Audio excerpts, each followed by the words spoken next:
امیر عباس صاحب، ایک جو ہے وہ اسپیکولیشن ہے کہ خان صاحب جو ہے وہ کوئی ڈیل کر رہے ہیں، پیشی کے موقع پہ بھی خاموش رہتے ہیں، یہ خبر ہے، اس کے ساتھ ساتھ جو ہے وہ افواہ کہہ لیں یا خبر کہہ لیں زیر گردش ہے کہ خان صاحب سے پتہ نہیں کون کون مل رہا ہے، کوئی پریشر آ گیا ہے انتظامیہ کے اوپر، انتظامیہ کی جب بات کروں گا تو ساری اس میں آ جائے گی۔ تو خان صاحب اس سے پہلے جو ہے بشرا بی بی کے اوپر بھی سوالات اٹھے، تو کیا ایسی پوزیشن، ایسے حالات، ایسے معاملات آپ کو دارالحکومت کی ٹھنڈی لیکن گندی فضاؤں سے جو اب اسموک کے نتیجے میں آہستہ آہستہ سنا اسلام آباد میں بھی ہو رہی ہے، کچھ سنائی دے رہی ہے، کچھ آواز آ رہی ہے؟ جی بہت شکریہ فواد صاحب۔ دیکھیں پریشر تو ایک ہے بل واسطہ، ایک ہے بلا واسطہ۔ تو بلا واسطہ جو پریشر ہے وہ تو ہو سکتا ہے۔ اچھا، اب پریشر کی نوعیت یہ ہے، ایک تو یہ ہوتا ہے کہ کوئی آئے اور وہ کہے اسٹیبلشمنٹ کو یا حکومت کو کہ عمران خان کو باہر نکال، بس اس کو ابھی کے ابھی باہر نکال، ایسا کوئی پریشر نہیں ہے۔ لیکن جو پریشر ویسے عالمی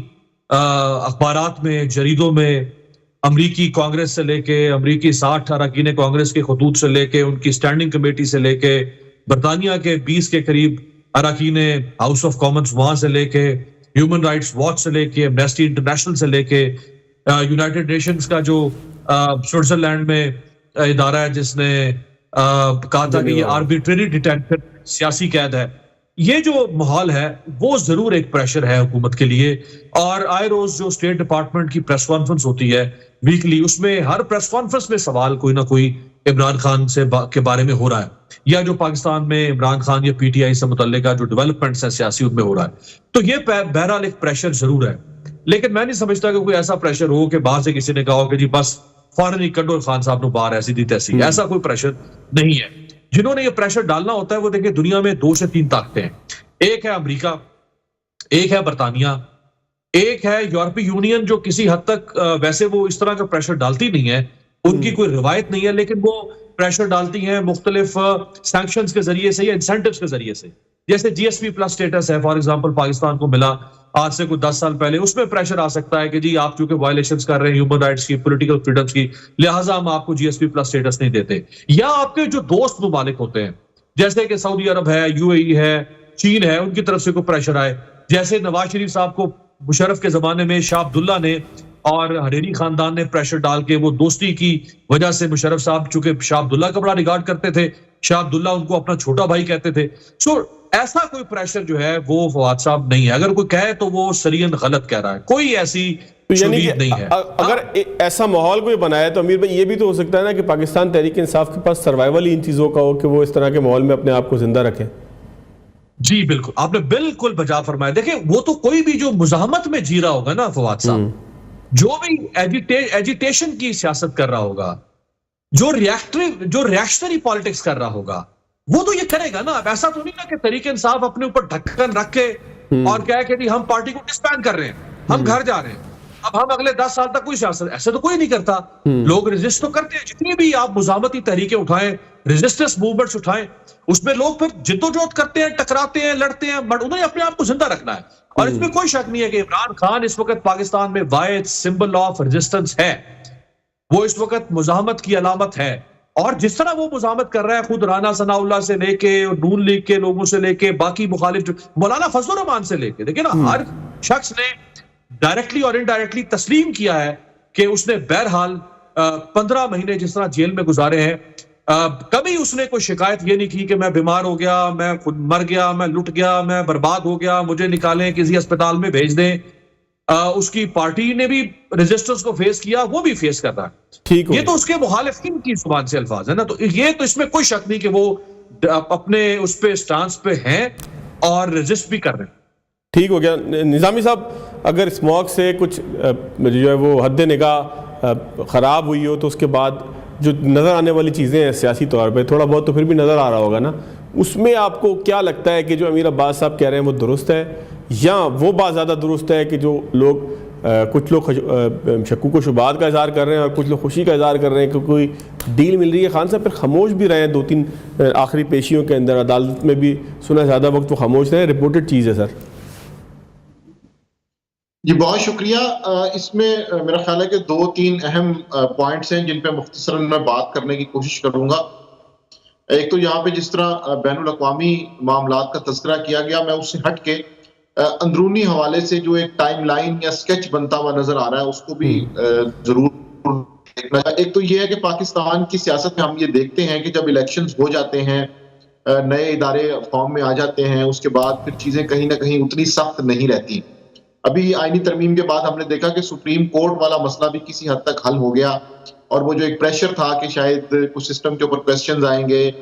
ترامیم کے بعد یا اس سے پہلے کوئی الیکشن آڈٹ ہو سکتا ہے، تو وہ سوالات بھی دم توڑ گئے ہیں. تو ان 2-3 چیزوں کو دیکھ کے لگتا ہے کہ اب چونکہ سسٹم کو چلانا ہے، وہ جیسا بھی ہے، دھاندلی زدہ ہے نہیں ہے، اس پہ ہم بات کر سکتے ہیں، لیکن جب چیزوں کو آگے لے کے چلنا ہوتا ہے تو پھر اپوزیشن کو بھی انگیج کیا جاتا ہے. ہمارے سامنے گورنر محمد زبیر کی مثال موجود ہے کہ جب خبریں آتی تھیں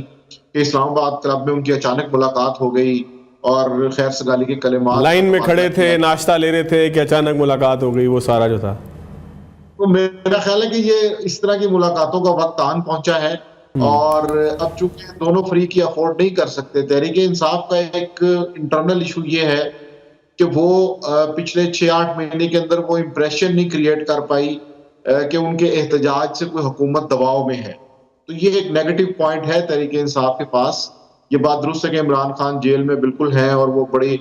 مناسب طریقے سے اپنے حالات کا مقابلہ کر رہے ہیں. دوسری جانب باہر سے کوئی ایسا دباؤ کریٹ نہیں کیا جا سکا کہ جس کی بنیاد پہ تحریک انصاف یہ دعویٰ کرے کہ ہاں اب ہم اس پوزیشن میں ہیں کہ ہم گورنمنٹ سے کچھ چیزیں منوا لیں.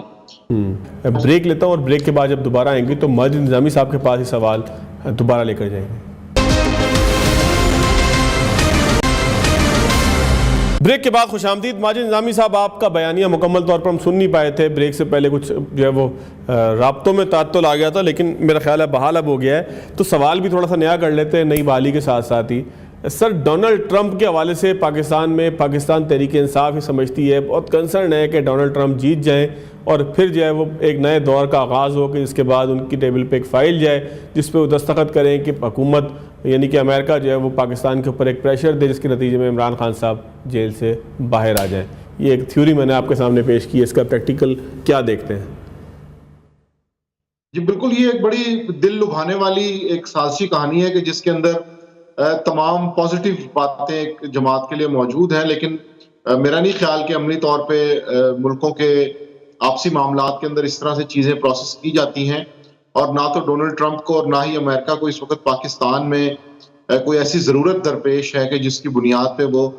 یہاں پر حکومت پر دباؤ ڈالیں یا عمران خان ان کے کسی ایسے کام آ سکیں کہ جس کی بنیاد پہ وہ یہ سارا کچھ کریں گے. تو بہرحال یہ جس طرح تحریک انصاف کی جو میرا خیال ہے کہ پروپیگنڈا مینجمنٹ ہے، اس میں یہ ایک ایسی چیز ہے کہ جو اگلے 2-1 مہینے تک چلے گی. اس کے بعد پھر کوئی نئی چیز لے کے آئی جائے گی. ہم نے دیکھا کہ پہلے یہ کہا گیا کہ ابھی گرمیاں ہیں، ابھی احتجاجی تحریک نہیں چلے گی. پھر یہ کہا گیا کہ نہیں، نئے چیف جسٹس آئیں گے تو سسٹم بالکل تبدیل ہو جائے گا. تو اب یہ ایک تیسری تھیوری چل رہی ہے. تو مجھے لگتا ہے کہ یہ